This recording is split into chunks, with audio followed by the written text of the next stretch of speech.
Do you remember other acts of cruelty that went on there? You said there were people were being shot?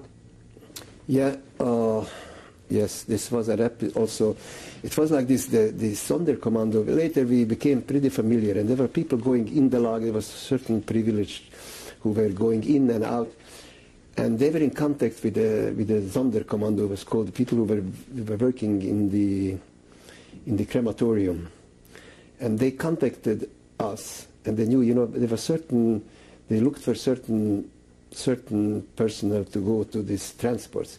They said, in case they're going to call butchers, they should let them know. Because they knew when they went, you see, this Sonderkommando, they changed about every 3 months, because they didn't want they should see how, because they put in the bodies into the ovens. They didn't want they should see what happened, is somebody going to escape, or so they finished them off every 3 months. So they knew when they took them, they looked for butchers. So they said to the lager, in case they looked for butchers, they should let them know. So it was once, when it came, they knew that their time comes. They looked for butchers, 30 people they wanted to take. So they knew that their end is coming, and somehow they had no choice, and they had some resistance.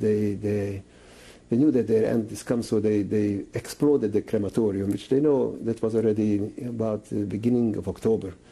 They exploded one of the crematoriums. Now we watched this because there was a strict block sperre, and nobody was allowed to move. The only people, we were at the beginning of the camp in the kitchen, so we saw a little the action, what was going on. All of a sudden we heard shots and fire, and a lot of soldiers, SS, came with motorcycles. I remember they came, and just one took away the motorcycles, and they were running with the open, they were running into the woods to this. And they shot, and they killed some Germans that time in the crematorium, and they exploded the crematorium completely. But they caught them, there was really no match. They caught them, they brought them in to our camp, and they lined them up to the walls, and they shot them.